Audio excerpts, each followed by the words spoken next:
I regularly ask potential coaching clients, what do you want?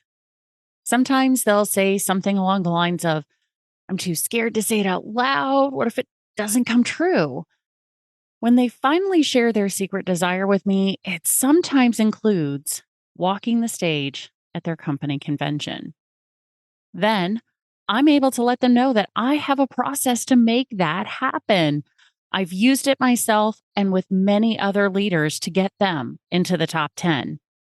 I'm working to become more efficient, so I created a guide called 5 Ways to Get in the Top 10 so I could share it with them after the complimentary coaching session. Recently, I realized I didn't have to wait until someone booked a complimentary coaching session with me. I could share it with way more people if I just put it on my website and pointed more people to it. So, if you'd like to know the 5 steps to get into the top 10 at your company, go to badassdirectsales.com/top-10, and that's TEN spelled out. And I'll send you the guide so you can start the process. Welcome to the Badass Direct Sales Mastery Podcast with your direct sales dom, Jenny Bellinger. Badass Direct Sales Mastery is a podcast for rock star direct sales moms who are determined to make their business kick ass. Jenny will share her knowledge of effective sales and recruiting techniques, tips to get what you want from your business, and will interview direct sales professionals and leaders from various companies. The interviews will give insight to how these rock stars got to where they are and where they plan to grow in the future. And now, the direct sales dom, Jenny Bellinger. Welcome back to another episode of Badass Direct Sales Mastery. I'm your host, your direct sales dom, Jenny Bellinger, helping you whip your business into shape. Today, I am ecstatic to have with me and share with you Simon Chan. If you have been listening to multiple podcasts, and let's admit it, we all know podcast listeners love to have lots of podcasts to listen to. You're probably very familiar with MLM Nation. Now, the background with Simon is he's a consistency coach. He's the best-selling author of The Consistency Pill. You noticing a little pattern here going, guys? And he has built a 7-figure network marketing business with over 200,000 downlines. That's awesome. And he has been working in MLM Nation since 2013. So this is fantastic. And his podcast now has over 15 million downloads, which is absolutely amazing. Blows this show out of the water. I love it. Simon, welcome to the show. Hey, thanks for having me, Jenny. It's an honor to be here. Oh my gosh, I'm so excited. For those who haven't heard of you and don't know your history, can you tell us a little bit about your MLM background? Oh my goodness, I can go forever. First of all, I didn't know anything about network marketing. No one ever approached me, but I had a good job that I liked. Low paying, but good job. But I loved it. And to make a long story short, I grew up in an upper middle class family. I wasn't super wealthy, but I was always the richest kid in the public school. Okay. My dad was rags to riches. I grew up in the ghetto in Hong Kong, became a doctor. And I was always the richest kid. We had, at one point, I think 3 Mercedes in the house. But I didn't care about the cars. All I wanted to do was play baseball with my dad and go to Yankee games and go watch the Knicks in Madison Square Garden in the winter. And that didn't really happen because he was always busy at his practice, at the private clinic, at the hospital, at the nursing home in the weekends. So, but I was just born and raised to study. So I'm very, stereotypical Asian background, study, get in good school. And I did that. And then when I came out and had a job and I liked it, and I thought I was just going to work there for 30, 40 years and get a corner office and retire. Mm-hmm. And then I found out this book, Rich Dad Poor Dad. And that book totally changed my life. I never knew the concept of passive income. Now, I went to a prestigious university. I went to Columbia, Ivy League school. I never knew. I just learned about studying hard and, getting a good job and making money for companies. I never knew about passive income, personal finance. I was like, what? You're telling me you can make as much money as my dad did or even more and not having to work and being able to spend time with your kids. That totally changed my paradigm. I said, wait a second, I've been living my wrong life. I wish it was one of the few things that got me really, really, really excited. It's like when you're a kid, you finally learn how to ride a bike, you get really excited. I remember when I read that book, I go, wow, I don't need to work at a company for 40 years. I can just work smart for 5 years and that's it. I can, and I'm a whole rest of my life to live. I don't need to be at a company. Because I used to wake up at 5:15 a.m. in the morning, get in the freeway by 6:15 just to beat traffic. And I'll get home at 7 p.m., right? And I did that for many years because I was like the norm. You're supposed to do that. Mm-hmm. So once I read that book, I got to do something. Now, from that book, I read other books like Cash Flow Quadrant, Multiple Streams of Income, by all these personal finance gurus. And I discovered, network marketing. And before I even thought about network marketing, I actually thought about doing a franchising. Okay. But I didn't have the money to get started. I thought about opening a Subway franchise. I didn't have the money. And then when I first heard about network marketing, I think Kiyosaki said that network marketing has the negative perception. And I was like, what's so bad about marketing computer networks? I had no idea what. I thought this was the IT, the early 2000s internet, right? IT business. So the dummy I am, I read Network Marketing for Dummies. I read, whoa, so this is how it works. I still didn't really get the concept of recruiting, sales. I didn't know anything. But I said, you know what? Maybe I'll do this, maybe. And then at the same time, I was doing a lot of soul searching in my life. And God's really important to me. Jesus Christ is my Lord and Savior. And I read Purpose Driven Life in 2003. Okay. And I discovered that God's purpose for me was to have a positive impact as many lives as possible. And as I read the book, I reflected.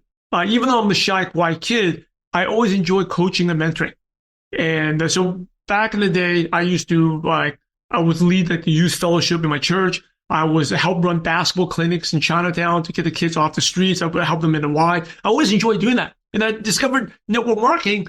If you really want the passive income, but that's what I was after, passive income, you really got to coach and help people. I was like, well, that sounds like my purpose.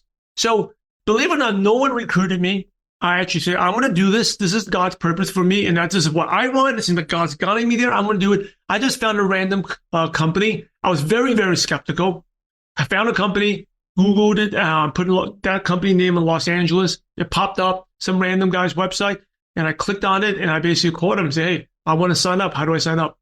And that's how I got started way back in 2003. Wow. Oh my gosh. It's so interesting to hear how different people get introduced to network marketing. Of course, the most typical way is through prospecting. Somebody has actually met somebody and introduced them, but everybody wishes for a Simon Chan to send them an email or give them a call and say, hey, how do I get started? Right. So as you went through and started building your business there, what were some of the initial challenges that came across for you? Because I'm sure anybody who's listening right now is either going through it or will go through one of these challenges. What were some of the big challenges that you came across first? Well, very simply, I made no money for months and months. I made no money because I just summed it right to the point. I was not consistent. Right? So I was a very good employee where at my job, I was always very good at being told what to do. Even my parents, they never got in trouble. They told me to do something. I mean, I like to do it, but out of fear or they'll bribe me or give me rewards, I'll do it. In my job, I would do it. Right. But when you are your own boss, the unfortunate thing is in network marketing, you got to be the boss, which we all love, but you also got to be your own employee, which most people suck at, right? Yes. So and you have to do the work. The boss is like, go. But employees the ones grinding it out, making the calls, getting outside the comfort zone, posting on social media, do all the things you hate to do, but you got to do them anyway. And I would prospect this is basically what I did. I was just once in a while. And I remember the turning point for me was I was visiting my parents' place in New York, and they still live in New York, and plug up in the driveway. And the only thing that saved me was listening to trainings like this podcast, right? And this guy was saying, network marketing is great. You can make 6 figures. You have the lifestyle. And I'm like, yeah, I heard that before. Okay, I'm motivated. Okay. And they said, well, if you're doing this business on a Thursday because you just had your company opportunity meeting, you're fired up. And then Friday, Saturday, it's the weekend. You got to relax, decompress. And then someday you're thinking about your job Sunday night and you hate it and you start doing your business a little bit because you feel guilty. You don't want to go to that job. You want to retire from that job. And then Monday, Tuesday, work catches up to you. Life hits you. Then you take it off. And Wednesday, Thursday, the opportunity meeting, you got to get ready again. So you're never going to make it. And he didn't say you may make it. He said you will never make it. And at that point, I remember I stopped and I pressed rewind and listened to it like 5-10 times. I was like, you know what? He's talking directly at me because that was me. You know what? In my first 2 months, I think I talked to 10 people. And you're never going to be successful this way. And then another one of my mentors said, like, your warm market list, the quicker you go through it, the easier the business is. The slower you go through it, like me, 10 people in 2 months, it's miserable. The business is miserable. And that was for me. The business was miserable. So I got so angry at it because no one convinced me, right, to do this business. No one sold me. I sold myself. I found it. I read Network Marketing for Dummies. I read way for network marketing. I read all these network marketing books. I researched it. I read, this is legit. I'm going to do it. And I got started. I made no money because of me. Jenny, it was me. And I was like, I can't do this. And I'm going to do it. Started. So that's my New Year's resolution in 2004. Kind of weird. It's like 20 years ago. 2004 was to do the business every day. And then my turning point was when I really had like a mentor, like shortly, like a couple of weeks later, that pushed me really, really hard every single day. No excuses. He asked me, who did you talk to? Are you getting a customer to sign up? Why not? Come on, let's get going. What are you doing? And then push me hard. And initially I hated him. And then 2 weeks later, like I think 2-3 weeks later, I was like, wait a second. Instead of hating him, see, he's so annoying, so pushy, maybe I should listen to him.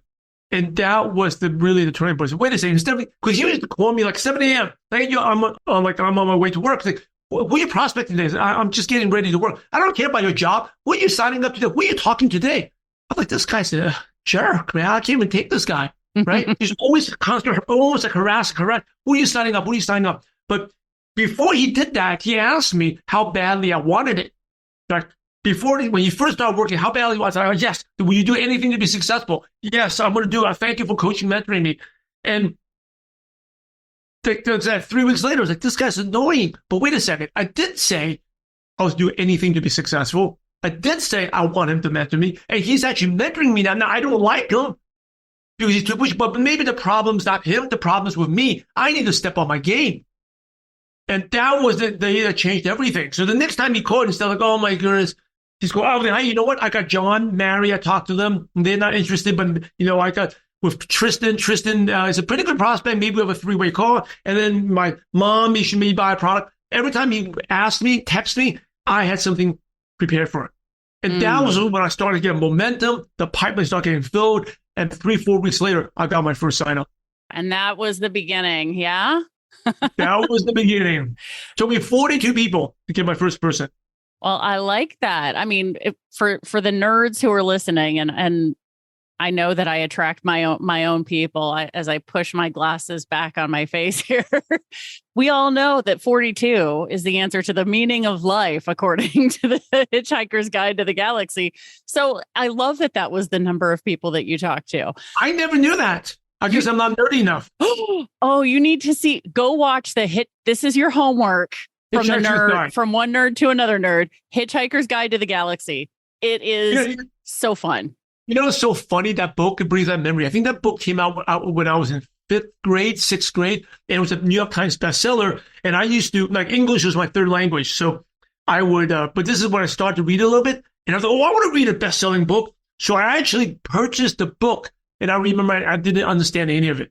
Oh. I didn't go back again. I think that book is still in my parents' house in Long Island. Oh my gosh. Well, and that doesn't surprise me because it's a British book. So it's going to have a British sense of humor, right? And so it really takes somebody who enjoys a dry British sense of humor to enjoy the movie. But I love that it's the number 42. So moving back into business now. So you have figured out now through your mentorship that consistency is the key. So what are the consistency pieces that you put into place for yourself other than I'm going to do the business every day? Right. So how did you support yourself in the being consistent? Well, first of all, I wrote in my book, The Consistency System, right? The 7 parts of the consistency system. And we'll talk like talk about two parts here. Sure. Number one, in order to be consistent, you got to have a checklist. So what the heck do you have to do every day, right? Like if you go to the gym to work out, you need to know exactly what you need to do. So our profession, direct selling, you need to know there's certain couple of things. And these are like non-negotiables. Like if you don't do them, hello, you're not going to make any money. Yep. Right. So number one is you have to be, this is what called the DMO. People call it income produced activities. I call it DMO, daily method of operation. It's basically your checklist. So number one is you have to post on social media.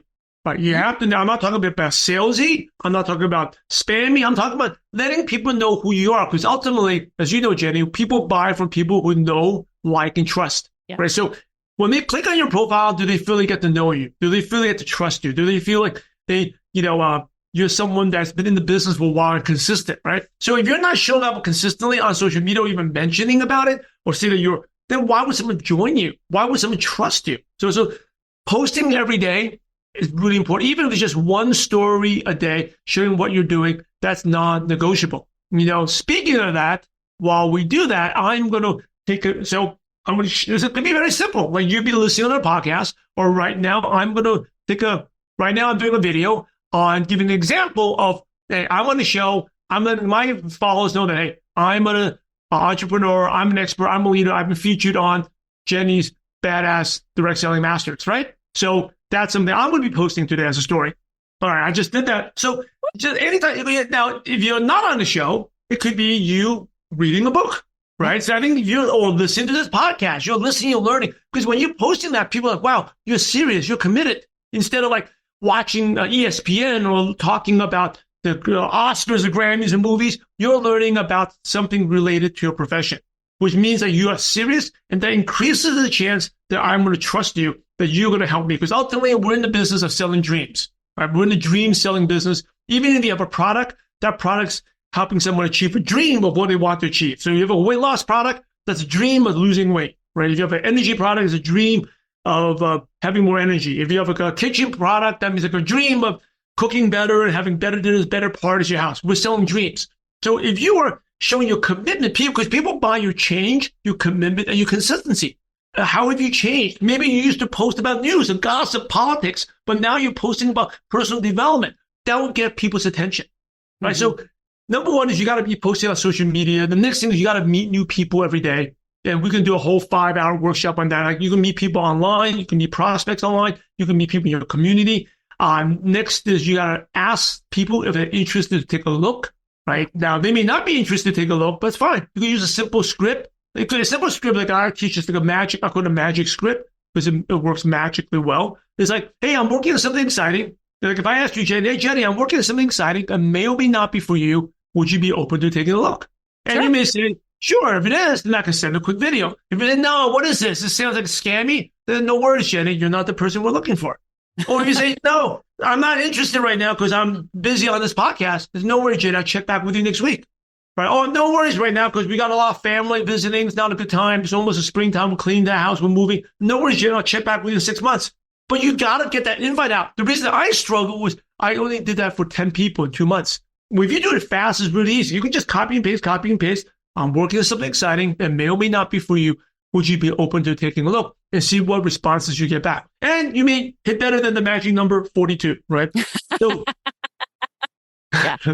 So and then the next thing is you invite, and then you got to follow up, right? The fortune's in a follow every day. What did you think? What did you like about it? Oh, I haven't heard back from you. Are you still interested? Right? Number 5 is do a presentation. Send a video presentation or do a face-to-face, a 3-way call. So those are the 5 things: social media, meeting new prospects, inviting them to take a look, following up, and sending a video or do an in-person presentation. Those are the basics of the things you need to do. And to create the consistency is you really have to create the time, right? Block it out in your calendar because as you know, I mean, you're very good at this already. As entrepreneurs, we have unlimited ambition, but limited time. And unless you say no to things, you're never going to have the time. It's kind of like, because there's a thing called Parkinson's law, right? Where it says everything fills into a vacuum. Yep. And an example of that, I'll give you 2 examples, is have you ever had a new desk or new closet? It's like, oh, I'm going to keep it nice and clean. And then within a month, all types of crap just goes in there, right? That's Uh-huh. exact. Things fall into a vacuum. Another example is, hey, I want to do this on the weekend. I'm going to clean the garage on the weekend, right? And then the weekend comes, all of a sudden, you never have the time to do what you want. So unless you block off time in your calendar, you're never going to stay consistent. And for me, what I did at my job at the time, at 4:30 p.m., I was able to block off time for 30 minutes to just work on the business. And at first, I couldn't even take up the 30 minutes because I was so scared. I just did like 10 messages and I'll stop, right? And no one would reply back. We'll leave 10 voicemails. But just creating that time and creating a routine. And if you think back to anything you do, and I always say, Jenny, we're all consistent, right? Everyone who's listening to the show, I guarantee you're consistent. I guarantee you took a bath in the last 24 hours. You're consistent, Yep. right? And some of you may be listening to this while you're taking a bath, right? With a waterproof Bluetooth speaker. So, and I'm sure someone is, because you got all your listeners, at least one person's listening in the shower in the bathroom, right? Yep. So you create the time to do it, right? There's like some of you have a routine. You take a bath in the morning. Some of you take a bath at night, but there's a routine. Some of you take a bath morning and night. There's a routine. So you got to create a routine for your business. And that's one of the, having that checklist are the keys to consistency. Oh, I love this. Oh my gosh, because it's not unheard of in our industry for people to say, work your business every day, work your business every day. And the new people are going, what do I do? Well, if you're new, there you go. Simon just gave you a great list of what you do when you're working your business every day. So as you continue with consistency and you're going through, how did you then begin to teach this to your team? Because you ended up building a downline with over 200,000 people in it.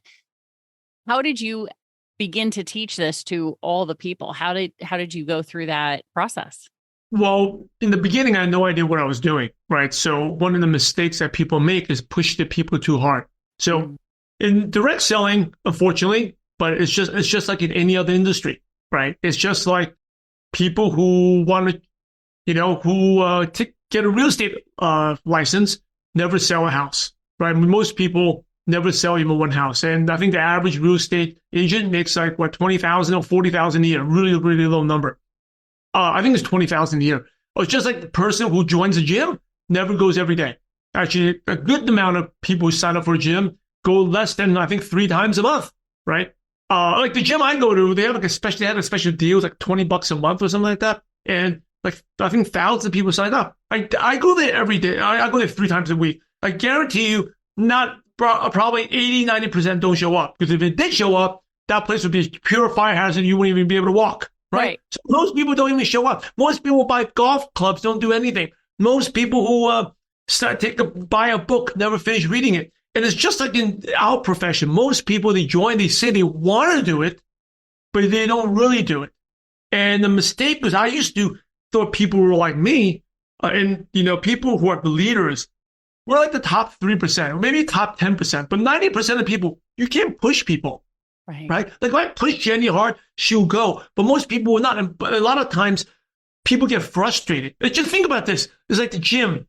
If the gym, for those people who don't go, and they call them, hey, we didn't see you at the gym today. Let's get going. And you call them every day. Hey, it's another day you didn't go. Hey, it's been 3 days you haven't gone. What would those people do? They'll cancel their membership. They probably would. They would cancel their, I don't want to deal with this. Because what happens is you're making people feel bad. Mm-hmm. You want people to stay. The big part of network marketing, getting people to stay, is fulfillment. It's not money. People think, money. I said I was driven by money. In the beginning, I joined because of money, but I definitely didn't stay because of money. The reason I love network marketing was the fulfillment in terms of how it made me grow as a leader. Like I was someone that was really shy, quiet, couldn't speak, could speak on stages, speak in front of 10,000 people. Seemed wow. Even though at that time when I spoke in front of 10,000, I wasn't even paid for it. Right, I got a reward for the top distributor in front of 10,000 people in Utah in the stadium, but I had to fulfill it. Made me do it. But oh man, I got an award, right? So a lot of people realize that the recognition, the fulfillment keeps people in the business, and if you push people too hard, they will quit. Yeah. Right. Instead, love them for where they are. A lot of them people, they're just happy to be a customer and do a little bit and know that they're on the right track. Like I'm doing something, maybe not today, maybe not this week, but eventually I will do it. Just love on them, right? And know that everyone has their own time. But if you push them too hard, like the way I did, they'll all end up quitting. That's one of the mistakes I made. So don't do that. You have to know who wants it and who doesn't really want it. If they don't want it, they probably don't deserve your one-on-one time, but they should go to the trainings and make them feel loved. Find ways to recognize them, right? And never compare for me, that time I was single, no kids. It's very different from someone with like me right now with 3 boys, right? And I have baseball practice with them in like 30 minutes from now. So like, it's very, very different. So you can't push people. You got to love people for where they are. That's one of the keys to creating a big organization. And you know what? That person who doesn't do anything, maybe because they love the culture of the team, maybe 4 months from now, they're at a barbecue. Hey, and they meet someone. And then that person brings in, and that person is a superstar, right? Because they met someone at a barbecue. So not everyone's going to be a leader. And that, by the way, that's one thing I really disagree with. A lot of people say that you got to qualify, look for good people, look for the quality prospects. I think that is total nonsense because you never know who's a quality prospect. Right? You never know who's going to be good. Like I want to social media, I want to find good people that I really want in my business. You know what? Some of my top leaders, this guy is still active and made over $2 million in lifetime commissions. He would go party 7 nights a week and get drunk and have fun. He was definitely not someone you want in the business. But on the outside, he was having fun. But inside, he was worried about his future. He's like, I may have to get a second job, third job. I'm getting older, increasing rent. I have to tone down my lifestyle. You didn't know that from the outside. But on the outside, he looked like the party person, low quality. But inside, he had at the heart of, and then when he joined the business, he was terrible. But for the first 6 months, he barely recruited one person, no customers, nothing. He went to the company convention, immediately come out and set up 6 people in 2 weeks, right? Wow. But on the outside, he was low quality. So, and some of the, people that I brought in, Ivy League educated, MBA from USC, business degree. Wow, he does nothing. Because you know what? What you can't see is desire in the heart, right? One person was a drunk, right? But he had a heart of a champion. The other person had all the degrees, the accolades, but didn't have a heart for the business, right? So never prejudge. Your job is just to let people know and let them sort themselves out. And there's also time. There's one time, there can be times when with prospecting, this business is about timing. There'll be a timing when it's not good for people. Then all of a sudden, there's a life change, and now they're into it. Oh, so yeah. Never. I think there's a time in your life, Jenny, you would never do what you're doing right now, right? But then a time something happened, right? Something happened, and normally some type of transition that makes people change. So, back to your original question, which was, about teaching consistency. Teaching consistency. It's about setting the example, right? You can say all you want, but people don't do until they see. It's like the saying, kids don't listen to what you say, they listen to what they see you do. Right? It's the same thing in your teams. So I can talk about DMO all the time, being consistent, but until I do it, no one's going to listen to me, right? So I remember my mentor. I'll give you 2 examples. My first event, which was like 20 years ago in San Diego, I went, and this guy I really looked up to, in the middle of the event, he wasn't even in there listening. He was out there, and this is a guy I looked up to, making like $25,000 a month, and I was making like $100 a month, right? So I'm really looking up to this guy. And during the event, people are relaxing, talking, they're in and out of the sessions. He's standing in the hallway with a stack of papers. And I was like, well, what is those? And he's on the phone. He's like, shh, he's on the phone. And after he got off, I was like, well, what are you holding there? It was a stack of leads. And he's prospecting on Friday, prospecting to get more sales, increase his commission check. So Simon, I'll relax tomorrow, but right now it's Friday. I got to close the sales. Huge impact on me. I'm like, he can say all he wants about the importance of consistency, but I saw that while other people are hanging out, I was like, no wonder all those guys are probably not making much money. Like 90% of networkers don't make much money, but this guy is making more money than all those 100 people combined, because he's prospecting. The second thing is, well, my mentor that really helped me out, this guy, Steve Schwartz, give him a shout out to him. First time he came over to my place, I lived in a tiny apartment in Santa Monica. It was like 3 miles from the beach. He was from Texas and Austin, and I was going to take him to a nice sushi lunch, go to the beach, relax, and maybe learn from him, talk to him. And say, hey, Steve, you want, I have plans. There's a sushi place I want to take you, and then I'll take you to the beach. And then, no, you know what? What's your Wi-Fi password? We got to get to work. And we just sat there and started prospecting to 8 o'clock, 9 o'clock at night. And then we went out to dinner. right? Mm. And to me, it was like, he just came off the plane and went right to work because, I got to sign up.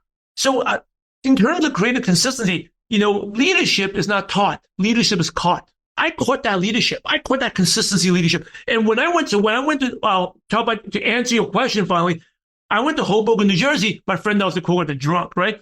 He said, "Oh, let's go hang out." I live in LA. My parents still live in New York. I went there. And the first thing I did off the plane was go pick up my leader and go to his apartment to prospect. I didn't even see my mom. I went to see my mom that weekend.